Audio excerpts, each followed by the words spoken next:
All right. So the question today is, where do two planes intersect?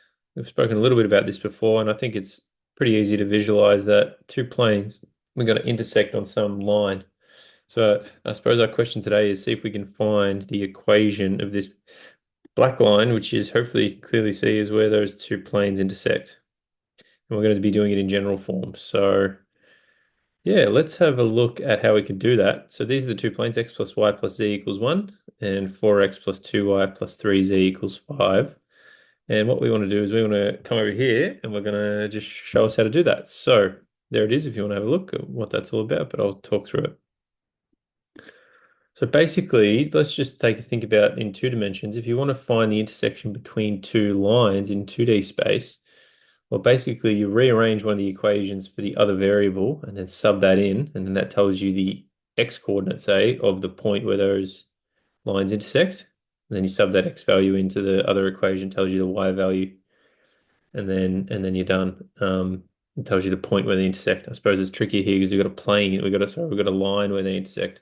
So if we look at these two equations, the first thing we're going to want to do is to eliminate one of the variables. So we can eliminate any one we like, but let's just eliminate z using some simultaneous equation skills. So I'm going to multiply this whole thing by 3. So, and then we're gonna take it away because this will get 3z, take away 3z, will go to 0. So that's going to give us 3x, take away 4x. That gives us negative x. The y, take away 2y gives us positive y. And then that equals 3, take away 5, which is negative 2. And then if we just rearrange this for x, we're going to get negative x equals negative y minus 2. And then therefore x equals y plus 2. So I think pretty straightforward there. Then what we want to do is we want to do the same thing over here, but this time we want to eliminate y. So we're just going to eliminate another variable now. So the way we can do that is multiply this top plane equation by 2 and then take away this blue equation here. And so 2x take away 4x is negative 2x. These two go to 0. 2y take away 3y. Sorry, 2z take away 3z is negative z. 2 take away 5 is negative 3.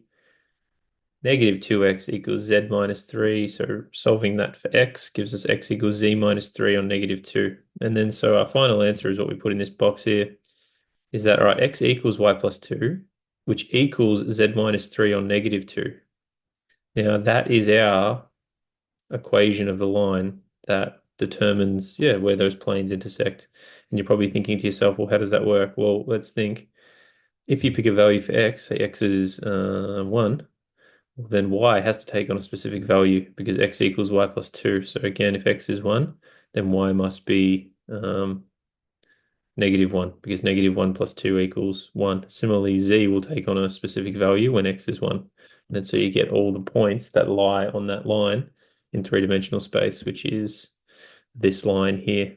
Now, there's other ways we can find the equation of this line using things like cross products, and we can also parameterize the equation, but that's probably the most familiar way to do it, which is in general form. So hopefully find that somewhat useful and talk to you soon.